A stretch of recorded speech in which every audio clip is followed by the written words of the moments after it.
त्याचं दुसरं आणि तिसरं वचन. दुसरं आणि तिसरं वचन उत्पत्ती 12 अध्याय 2 आणि 3. भेटलं कोणाला? मी हिंदीत वाचतो तोपर्यंत. और मैं तुझसे एक बड़ी जाति बनाऊंगा और तुझे आशीष दूंगा और तेरा नाम महान करूंगा और तू आशीष का मूल होगा. जो तुझे आशीर्वाद दे उन्हें मैं आशीष दूंगा, जो तुझे कोसे उन्हें मैं श्राप दूंगा. भूमंडल के सारे कुल तेरे द्वारा आशीष को पाएंगे. आमेन. मराठीमध्ये वाचा सिस्टर. दुसरं आणि तिसरं. मी तुझपासून मोठे राष्ट्र निर्माण करीन. हा. मी तुला आशीर्वाद देईन. हा. तुझे नाव मोठे करीन. हा. तू आशीर्वादित होशील. हा. तुझे जे अभिष्टी चित्तील हा. त्याचे मी अभिष्ट करीन. हा. तुझे जे अनिष्ट चित्तील हा. त्याचे मी अनिष्ट करीन. येस. तुझ्याद्वारे मी पृथ्वीवरील हा. सर्व कुळे आशीर्वादित होतील. आमेन. देवाने अब्राहमाला दिलेली प्रतिज्ञा आहे. देवाने अब्राहमाला दिलेला आशीर्वाद आहे. देवाने अब्राहमाला दिलेलं अभिवचन आहे. आणि तुम्ही आणि मी अब्राहमाचे संतान आहोत. तिसरी आणि महत्वाची चावी म्हणजे देव स्वतः म्हणतो, मी तुझपासून मोठे राष्ट्र निर्माण करेन. मी तुला आशीर्वाद देईन. तुझे नाव मोठे करीन. तू आशीर्वादित होशील. तुझे जे अभिष्ट चित्तील त्याचे मी अभिष्ट करीन. अभिष्ट म्हणजे जे तुझे वाईट चित्तील त्याचं मी वाईट करेन. कोण म्हणतो? देव स्वतः म्हणतो. हालेलुया. तुझे जे अभिष्ट चित्तील त्याचे मी अभिष्ट करीन. तुझ्याद्वारे पृथ्वीवरील सर्व कुळे आशीर्वादित होतील. देवाने अब्राहमाला दिलेली ही प्रतिज्ञा आहे. आणि तुम्ही आणि मी कोण आहोत? तर अब्राहमाचे संतान. आणि म्हणून आपल्याला काय करायचं आहे? आपल्याला ही गोष्ट लक्षात ठेवायची आहे की मी अब्राहमाच्या वंशातून आलेलो आहे. आणि देवाने अब्राहमाला काय म्हटलं आहे? जे तुला आशीर्वाद देतील त्यांना मी आशीर्वाद देईन. जे तुझे वाईट चित्तील त्यांचं मी वाईट करेन.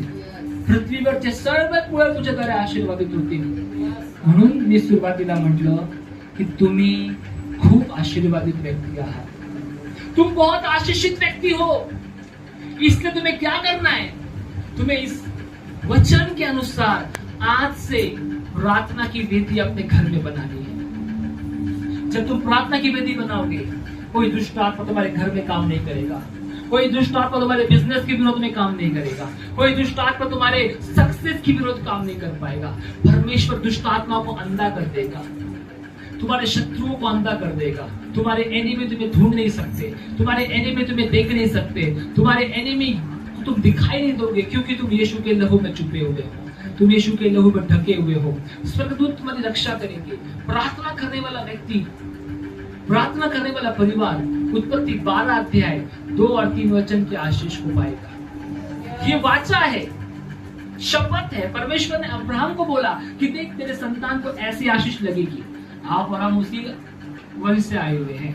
अब्राहम हमारा पिता है. हम अब्राहम के वंश से आए हुए हैं. कवनेंट वाचा परमेश्वर ने अब्राहम से बांधी है.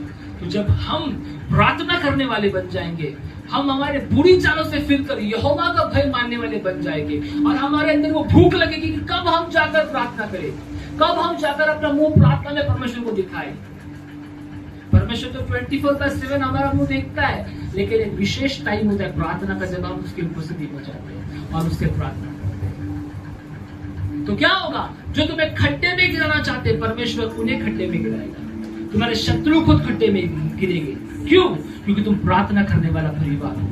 तुम प्रार्थना करने वाले लोग हो. तुमने तुम्हारे घर में प्रार्थना की वेदी बनाई है. इससे क्या होगा? तुम्हारे अन्न जल पर यहोवा आशीष देगा. तुम जो खाओगे उसे तुम्हें सेहत मिलेगी. तुम जो पानी पियोगे उसे तुम्हें सेहत मिलेगी. हालेलुया. कोई दुर्बलता तुम्हारे घर में एंटर नहीं करेगी, क्योंकि यहोवा खुद स्वयं तुम्हारे घर की रक्षा करेगा. इसलिए प्रार्थना करने वाला कुटुंब तुम्हें बनना है ना. मैंने नहीं, महादेव ब्रदर का परिवार प्रार्थना करता है रोज, है ना, बूढ़े ब्रदर का परिवार प्रार्थना करता है रोज। तो जितने लोग रोज प्रार्थना नहीं करते, आज से डिसिप्लिन लगाओ प्रार्थना करने के लिए। Amen. आपण पहिल्या वचनात काय पाहिलं की मला तहान लागली की मी कधी देवाच्या उपस्थितीमध्ये जाऊ। आज तुम्हाला तहान लागलेली आहे का बाकीच्या लोकांना? आपल्याला तहान लागली पाहिजे, कधी मी प्रार्थनेत बसेल, कधी मी प्रार्थनेत बसेल, कधी मी माझ्या परिवाराला प्रार्थनेत घेऊन बसेल। कामं जर खूप आहेत, स्वतः हात लावा, स्वतः मदत करा, हे काम संपवा, म्हणजे तुम्ही लवकर प्रार्थनेत बसा। हालेलुया। प्रार्थना करणारा परिवार नेहमी आशीर्वादित परिवार असतो। आणि शेवटचं रेव्हलेशन हेच देईल, प्रार्थना करणारा परिवार परमेश्वराच्या पंखाखाली सुरक्षित असतो। दिवसा परमेश्वर तुमची रक्षा करेल, रात्री परमेश्वर तुमची रक्षा करेल, कारण तुम्ही प्रार्थना करणारा परिवार आहात। तुम्ही प्रार्थना करणारा परिवार आहात आणि तुम्हाला प्रार्थना करणारा परिवार बनायचं आहे। तुमचे आशीर्वाद कुठलीच दुष्ट आत्मा थांबवू शकत नाही। तुमचे आशीर्वाद कुठले माणसं थांबवू शकत नाही, कारण सूर्य दिसतो का? दिसतो, त्याचा प्रकाश आहे,